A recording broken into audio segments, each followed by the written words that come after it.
ऐसे ही कलयुग कर रहा था। तो सूत जी कहते हैं कि राजन, कलयुग की जो बातें हैं, कलयुग ने प्रार्थना करी कि राजन, आपने द्यूत, मद्यपान, स्त्री संग और हिंसा, इन स्थानों में असत्य, मद, आसक्ति और निर्दयता है।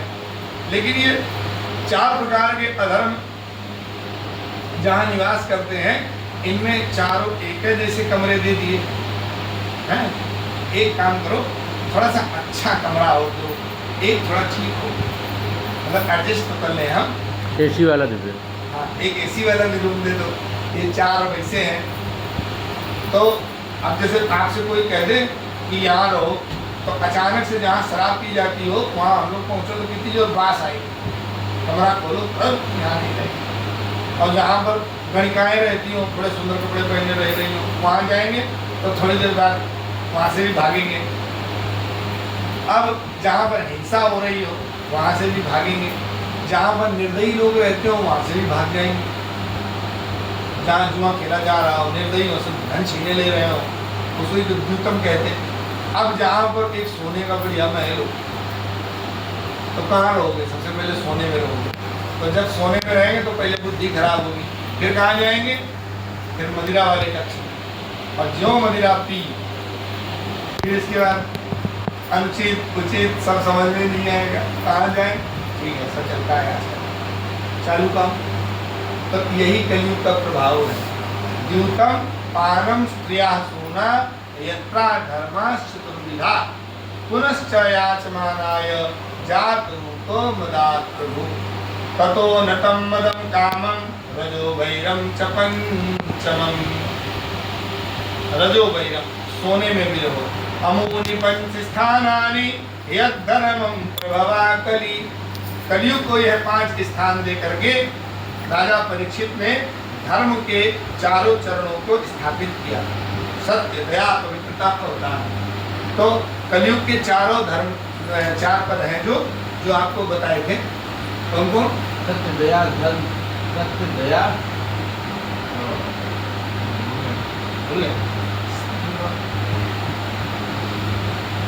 ये 7 में थी आपके, सत्य, दया, पवित्रता और दान। रामायण में भी चौपाई बताई थी। प्रगट धर्म के 4 पद कलिमहु एक प्रधान हेन केन विद दीने दान दये कल्याण। प्रगट धर्म के 4 पद कलिमहु एक प्रधान। प्रगट 4 धर्म है, सत्य, दया, पवित्रता और दान। आप इन चारों में से एक का कोई नियम ले लो कि हम इस चरण का पालन करेंगे। 4 चरण है, तो कलयुग में सबसे सरलतम है दान। केन केन विद्धि है दान दये कल्याण, ये उन्होंने अपना उपाय बताया। नहीं तो 4 धर्म के पद हैं, कोई भी एक स्वीकार कर, तो उसमें से उन्होंने चारों चरणों को स्थापित किया। क्योंकि उस जगह पर परीक्षित जी थे, वो धर्मात्मा थे, तो उन्होंने जोड़ दिया और कहा कि अब आप चलो।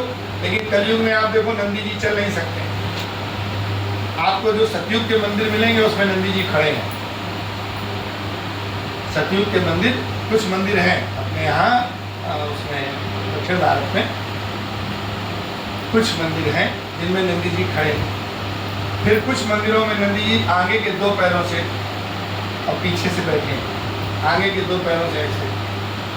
फिर अपने इधर जब आओगे तो जो कलयुग के मंदिर हैं उनमें सब में नंदी जी बैठे हैं, खड़े हो ही नहीं सकते, एक पैर से कौन खड़ा हो सकता है? तो धर्म रुके कहाँ? तो शिव जी के पास धर्म आकर बैठ गया, जीवित है, चल नहीं सकता। इस प्रकार से नंदी जी महाराज जीवित अवस्था में बैठे। अब धरती को उन्होंने क्या किया? पोषित किया कि धरती, ऋषियों से धरती, जगह जगह 5-5 किलोमीटर पे जो गांव बसे हैं, तो एक एक गांव में एक एक धर्मात्मा बसा दिया। ये भगवान महाराज परीक्षित की देन है। हर गांव में एक धर्मात्मा व्यक्ति जरूर रहता होगा, चाहे उस गांव में पूरे पापी रहते हो, एक धर्मात्मा रहता होगा। अरे तो उस गांव का विनाश हो जाएगा अगर एक नहीं रहेगा। लंका में, लंका कब तक सुरक्षित थी? जब तक विभीषण। इस बात का सदैव ध्यान रखो, अगर कोई गांव हरा भूला है तो उस गांव के अगल बगल, जैसे देखो आप रह रहे हो, बगल में मंदिर है, अब वो आदमी कैसा पापी हो, लेकिन वहाँ बैठ के धर्म का चर्चा होती, कोई पूजा करेगा। जैसे आपका घर है तो आप धर्म स्थान में पूजा कर रहे हो तो धर्म जीवित रहेगा। एक न एक गांव में सबसे श्रेष्ठ व्यक्ति होगा जो धर्म को जीवित रखेगा। और 2 4 5 गांव में ऐसे लोग होंगे कलयुग में जो धर्म को बिल्कुल ताक पे रखे होंगे। सवेरे सवेरे अम्मा कसम भैया बिल्कुल सही कह रहे हैं और तुरंत करेंगे पाप है, जिसकी चाहे कसम खवा ले। हाँ, जैसे हमारे घर में एक आता था तो वो हमारी दादी को जिज्जी कहता था, कहना जिज्जी अब की तुम्हारा 12 आना हो जी, चवन्नी 4 आना हो दे दो, अब की 1 रुपया वाली बहुत जल्दी तुम्हें दे दो, तुम्हारी कसम तुम्हें ना दे दो शाम को। ऐसे करते करते हम लोग देखते रहे 12 रुपया हो गए उसके हैं। दादी प्रणाम चली गई, वो रुपया आज तक नहीं देने आया, लेकिन कसम से मेरे खाता था। तो ऐसे लोग मिल जाएंगे, धर्मात्मा भी है गांव में और पापी भी रहेंगे। तो हमको तुमको कैसे रहना है उसकी विधा बताई। सत्यपरायण लोगों को कैसे रहना है, इनसे दूर। एसम किम नभता शेषा कर्णौ मलिते क्षणा वसा सामाधिराहोस्ते किन्नु स्यात् क्षत्रबन्धुते। अब हमको तुमको कैसे रहना है, झूठ मूठ का दिखावा नहीं करना है। जैसे वहां से उन्होंने कलयुग को कह दिया कि यहाँ तुम सोने में भी रहो, आराम से रहो। अब पंचम स्थान में उनके जो मुकुट लगा था राजा के, तो वो उसी मुकुट में बैठ गया। अब एक चीज ये समझो कि भगवान ने कहा है सोने में मैं रहता हूँ, धातु नाम कांचनम अस्मि, भगवद गीता में भगवान कहते हैं। और भगवान और कलयुग कैसे रहता है, सोने में। तो जिस सोने को हम लोग खरीदते हैं अपनी मेहनत की कमाई से, उसमें कौन रहता है, भगवान।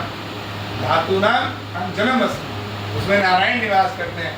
और जो सोना हमको मिला हुआ है, चोरी किया हुआ है, पाया हुआ है, उसमें कलयुग मिलता है। इसलिए जो लोग आजकल शादी आदि में सोना ज़्यादा पहनते हैं, हमको अंगूठी दुआरे चाहिए, चैन चाहिए, और फिर ज़िंदगी बहुत बेचैन हो जाती है। इसलिए ज़्यादा सोने के चक्कर में नहीं पड़ना चाहिए, क्योंकि ये दूसरे के धन का है, तो उसमें कलयुग आता है साथ में। अब हमारी इस बात को कुछ लोग कहेंगे तो फिर आपने भी नहीं लिया होगा, है? तो भैया ठीक है बात है, हमने नहीं लिया था, है? तो अब ये हम उसको यूँ कह सकते हो कि मिला नहीं, ऐसे ब्याह हो नहीं रहा होगा, फिर ब्याह हो गया होगा। तो उसमें दोनों बातें हैं, आप जैसे कोई एडजस्ट कर ले। तो नहीं मिला या दिया नहीं गया, हम उसके पात्र नहीं थे, तो ऐसे समझ लेना चाहिए। अपनी मेहनत का धन ही कमा करके स्वर्ण खरीद कर पहनोगे तो भगवान रहेंगे, और दूसरे का पाया हुआ, मिला हुआ, अचानक मिला हुआ, ये सब हरण किया हुआ, ये सब कलयुग का निवास है, समझ गए। तो उसमें कलयुग इनके जो मुकुट था उसी मुकुट पे बैठ गया, वो दूसरे का मुकुट था, परंपरा में आया था, कहीं से जीता हुआ। अब ये जब आगे चले तो इन्होंने समीप के कुटिया में पहुंचे, बोले हे बाबा पानी ले आओ। भाषा बदल गई, यही कलयुग है। हे बोले बाबा पानी ले आओ, बाबा तो उठे नहीं। निश्चय कौन है, माँ नहीं मात, पिता नहीं देवा, साधुन संग करवा मई सेवा। हे बोले बाबा हमारे चित्रकूट आए, ये लो 200 रुपये पकड़ो, हमारे लिए सब्जी और भोजन जरा बनाओ, तब तक हम परिक्रमा करके आते हैं। ऐसे भी लोग हैं, अरे बहुत लोग जाते हैं, जो बाबा लोग रहते हैं आश्रमों में सेवा करते हैं। बोले बाबा जब तक हम परिक्रमा करके लौटे भोजन बना के रखना हमारे लिए, गद्दा लगवा देना ऊपर छत पे, मच्छरदानी भी लगवा देना। बाबाओं को, संत महात्माओं को आदेश देते हैं, अरे हमको आदेश देते हैं। ए पंडित जी रुद्राभिषेक काम हो रहा है, ए पंडित जी जरा बाल्टी बदलाना आप बाहर से। तो हम भी अच्छा क्यों मना कर रहे, हम भी बाल्टी उठाए, भला है ले भैया महादेव अब तुम जानो। तो अब उसमें रामायण में इसका अर्थ लिखा है, माँ नहीं मात, पिता नहीं देवा, साधुन शंकर मई सेवा, यही आचरण बस भवानी, निश्चर सम जानो ते प्राणी। अलग से पूछ सिंह थोड़ी लगे होंगे, ऐसे लोगों को निशाचर समझो, जिनके अंदर ये हिम्मत पड़ जाती है ऐसा कहने की कि कोई महात्मा के भेष में केवल हो। सीता मैया ने अपने आप को समर्पित कर दिया था। बोले अब तुम्हारी रक्षा कौन करेगा? बोले जिसकी रक्षा हमने करी। बोले तुमने किसकी रक्षा करी? बोले हमने धर्म की रक्षा करी। मेरे दरवाजे महात्मा आया था, उसने कहा कि बाहर आके भिक्षा दो, मैंने उसे भूखा वापस नहीं जाने दिया। इसलिए अब उस धर्म की रक्षा है कि वो मेरी रक्षा करे। धर्मो रक्षति रक्षिता, मैंने भूखे को द्वार से जाने नहीं दिया। अब ये भूखा थोड़ी देर बाद कहे कि हम साधु नहीं रावण हैं, तो ये साधु जाने, ये हम नहीं जानते, क्योंकि साधु बन के इसने छल किया। रावण बन के तो इसकी हिम्मत ही नहीं थी जो सामने आ जाता। तो यही कलयुग का प्रभाव है। बोले बाबा पानी ले आओ, हमारा कंठ सूख रहा है। खुद का गला गला है, खुद का गला कंठ है, और वो बाबा जो बैठा है वो ऋषि समीक मुनि समाधिस्थ बैठे हैं, उनको कह रहा बाबा ये अपशब्द ही आपकी बौद्धिक क्षमता क्या है ये बता देते हैं। शब्द समीक मुनि तो जागे नहीं, समाधि में बैठे रहे। तो बोले मसा समाधो, झूठी समाधि लगाए बैठा है, मुझे देखकर उठना नहीं चाहता है, इसलिए अपमान कर दिया। मरा हुआ सांप पड़ा था, उठाया गले में टांग दिया, चले गए। महात्मा तो समाधि में ओरिजिनल थे, अब वो ध्यान में बैठे रहे। और आश्रम में बच्चों ने देखा कि एक राजा आया था और ऋषि का अपमान करके सांप मरा हुआ टांग के गले में चला गया। हाँ, सब गए। तो वो नदी के किनारे सब खेल रहे थे बच्चे। उन्होंने दौड़ते हुए हाँफते हुए कहा, ये संगी तुम्हारे पिता को एक राजा आए थे, गले में सांप डाल के चले, अपमान कर गए। और उसको गुस्सा होता है, कौन ऐसा था? नहाया उसने, वही आचमन किया और अपना वो लिया। आचमन का बहुत बड़ा महत्व होता है। नारायण से ही पूजा शुरू होती है, नारायण पे खत्म होती है। आचमन में तीनों नाम भगवान के ही हैं। उन्होंने आचमन से विशेष पवित्रता होती है, भक्ति ज्ञान और वैराग्य बढ़ जाता है, इसलिए हम लोग आचमन कराते हैं। बहुत लोग आचमन को महत्व नहीं देते हैं, कभी और समय मिला तो आचमन का महत्व बताएंगे, कथा बढ़ जाएगी अलग। तो उन्होंने आचमन पहले किया, शुद्धिकरण किया, अंतःकरण पवित्र किया और श्राद्ध दे दिया। जिसने मेरे पिता के कंठ में सर्प मरा हुआ टांगा है, 7वें दिन यही सर्प उसे डस लेगा। अब सब पहुंचे आश्रम में। समीक मुनि को देखकर संगी रोने लगा, उनका पुत्र। बोले बेटा क्यों रो रहे हो? तो जो महात्मा अभी राजा के चिल्लाने पर कि मुझे प्यास लगी है, पानी पिला दो, उन्होंने आंखें नहीं खोली, पुत्र के रोने से आंखें खोल दी। तो उन्होंने देखा कि एक मरा हुआ सांप टंगा है, किनारे फेंका, उठे और बोले बेटा क्यों रो रहे? तो उन्होंने कहा ये आपके गले में कोई राजा सांप टांग के चले गए। तो उन्होंने पता कराया कौन आया था, पता चला परीक्षित जी आए। बोले क्या कह रहे थे? मसा समाधि राहो त्विं किम नु स्यात् क्षत्र बंधुभी। ये झूठी समाधि लगाए हुए बैठा ढोंग रच रहा है, ऐसा उन्होंने कहा। और ये सर्प आपके गले में टांग दिया, चले गए। पता कराया, बोले परीक्षित थे, खबर भेजी कि हमारे पुत्र ने आपको श्राप दे दिया है, आज से 7वें दिन मरने का, आप अपने कल्याण का मार्ग सोच लो। खबर भिजवाई। और राजा परीक्षित ने जो ही वो मुकुट उतार के रखा, अब पूरी बात याद आ गई। अरे राम राम राम राम, क्या कराया?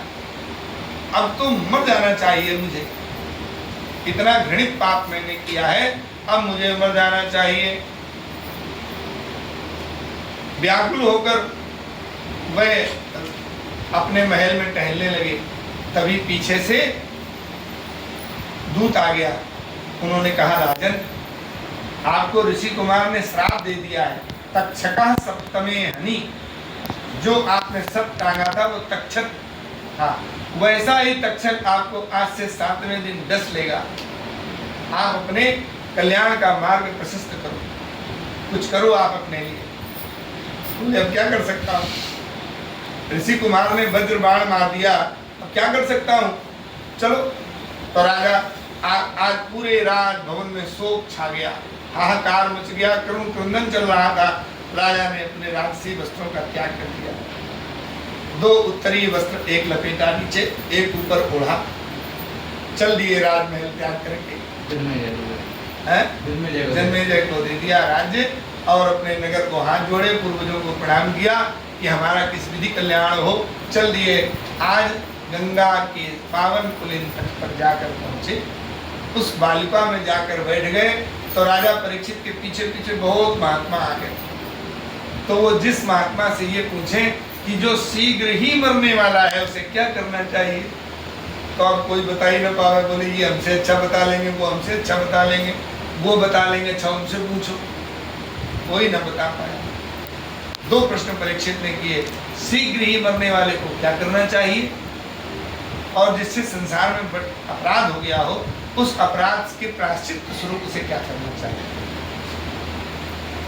म्रियमाण मनुष्य का क्या कर्म होता है जो मरने वाला है। अब अच्छा बताओ कौन मरने वाला नहीं है। इन्हीं 7वें दिन में हम लोग भी मरने वाले हैं। सोमवार से रविवार या रविवार से अंतिम शनिवार, इसी प्रकार वो दिन चलता है। अब इन्हीं 7 दिनों में तक्षका सप्तमे हनि माने काल एक दिन हमको अपना ग्रास बनाएगा। काल ब्याल मुख ग्रास, काल माने समय, समय माने शेष, शेष माने नाम, ये सब पर्यायवाची शब्द है। अब जैसे वैज्ञानिकों को हम लोगों को बताया गया धरती किस पे रखी है, शेष नाम के फन पर, तो वो समय की धारा पर रखी है और एक फन से दूसरे फन पे होती हुई यात्रा कर रही है। फन है शेष नाम के, फन माने उसकी कक्षा, अपनी कक्षा में घूम रही है। तो वही धरती समय पर रखी है, समय पर सूर्य है, समय पर हम तुम हो, तो काल पर रखी हुई है धरा अपना चक्कर लगा रही है। हम लोग भी उन्हीं 7वें दिन में तक्षका सप्तमे हनि, परीक्षित को पता था कि आज से 7वें, और हमारा तुम्हारा कब 7वें होगा पता ही नहीं। तो अब परीक्षित ने यही 2 प्रश्न किए, जो मरने वाला है उसका क्या होगा, और जो शीघ्र ही 7वें दिन तक मरने वाला है उसका क्या होगा। अब वहां पर जब सब लोग बता नहीं पा रहे थे तो भागवत के धीमे धीमे श्लोकों का गान करते सुखदेव जी आ गए, और सुखदेव जी के पीछे कुछ लड़कियां, औरतें और महिलाएं जो थी, और लड़कियां, औरतें और बच्चे छोटे छोटे, ए नंगा बाबा भूखा बाबा, नंगा बाबा भूखा बाबा, कोई ईंटा मारे, कोई बालू फेंके उनके ऊपर, और वो निज लाभ खुशता एकदम अपने में मगन चलते चले आ रहे हैं भगवान भागवत के श्लोकों का गान करते हुए। लेकिन ज्यों ही देखा कि सुखदेव भगवान को देखकर बड़े बड़े ऋषि संत महात्मा खड़े हो गए, सबने हाथ जोड़ लिए, राजा परीक्षित लेट कर दंडवत प्रणाम करने लगे। जो उनकी महिमा देखी कि अरे इनको तो बड़े बड़े लोग प्रणाम कर रहे हैं, सोई भागे, बच्चे वो महिलाएं सब भाग गए। अब उनको एक दिव्य आसन पर बैठाया गया, सबने प्रणाम किया। राजा परीक्षित ने उस नंदनीय कर्म का प्रायश्चित स्वरूप बताया। अद्यैव राज्यं बलमध्यकोशं प्रकोपितं ब्रह्मकुलानलो मे दाहत्वभद्रस्य पुनर्नमे भूत पापीयसीधे दुजदेव गोभ्या। जिसमें फिर कभी मुझ दुष्ट को ब्राह्मणों की, देवता और गौओं के प्रति पाप बुद्धि ना हो, ऐसी आप मुझे ज्ञान की बात से भर दीजिए। मैंने ब्राह्मणों के क्रोध का मैं भाजक हो गया हूँ, क्रोधाग्नि से मैं अब जलने वाला हूँ, इसलिए दोबारा मुझे ब्राह्मणों के प्रति अश्रद्धा का भाव कभी किसी जन्म में ना हो, ऐसी मुझ पर अनुग्रह करें। सब ऋषि महात्माओं ने कहा ठीक है महाराज। अब सुखदेव भगवान का दर्शन करके परीक्षित जी क्या कह रहे हैं, हाथ जोड़, अहो वयम धन्य तमा नृपाणां महत्तमानुग्रहणीय शीला राज्ञां कुलं ब्राह्मण पाद शौचा दूरात् विशिष्टं बत गृह्य कर्म। कि ये श्राप है कि वरदान, हम तो ये नहीं समझ पा रहे हैं। अगर श्राप मिलता तो हमारा नाश हो जाता, और हमें कितने लोगों महात्माओं का दर्शन लाभ प्राप्त हो रहा है, हम तो ये नहीं समझ पा रहे हैं कि ये श्राप मिला है कि वरदान है। मैं तो धन्य हो गया। बारंबार दंडवत प्रणाम कर रहे हैं। बारंबार प्रणाम करते हुए सुखदेव जी को आसन पर बिठाते हैं। अब सुखदेव जी से एकदम ही प्रश्न कर दिया था उन्होंने कि म्रियमाण व्यक्ति का क्या करना है, जो जल्दी ही मरने वाला है उसे क्या करना चाहिए, तो वही बताने लगे। ना मंगलाचरण हुआ ना कुछ, सीधे बालू में बैठे और उन्होंने पूछा तो उन्होंने प्रश्नों में बांध लिया, तो वही उत्तर। भगवान साथ ही यह भी बताइए कि मनुष्य मात्र को क्या करना चाहिए, किसका श्रवण करना चाहिए, किसका जप, किसका स्मरण, किसका भजन और किसका त्याग करना चाहिए। तो सुखदेव जी बैठे की घड़ी लग गई, क्योंकि सुखदेव जी को कोई अगर बांध सकता है तो सिर्फ प्रश्नों में, और नहीं तो रुकते कितनी देर है पता है, जितनी देर गाय दुही जाती है बस एक व्यक्ति के पास इतनी देर रुकते हैं। और नारद जी को भी यही श्राप है कि 2.5 घड़ी से ज्यादा कहीं रुक नहीं सकते, और नारद जी ने भी ये श्राप को शिरोधार्य किया। जब दक्ष ने श्राप दिया नारद जी को कि तुम ज्यादा देर नहीं रुक सकते हो, तो बोले सुखदेव भगवान से तो ये हमारा रुकना ज्यादा ही है, वो तो बहुत कम देर रुकते हैं, लेकिन उनके दर्शन मात्र से मनुष्य का कल्याण हो जाता, और हम ज्यादा जगह जाएंगे तो ज्यादा बात बताएंगे भगवान की। ऐसे लोग बैठा लेते थे, नहीं नहीं महाराज बैठो, नहीं नहीं महाराज बैठो, कभी कभी रात भर हो जाता था। अब तो ठहर ही नहीं सकते, 2.5 मिनट नहीं 2.5 मुहूर्त, एक मुहूर्त 40 मिनट का। हाँ ऐसे ही होता है, 2.5 घड़ी का 1 घंटा होता है, और एक मुहूर्त थोड़ा बड़ा होता है, लगभग मतलब ये मान लो कि 5 घंटे।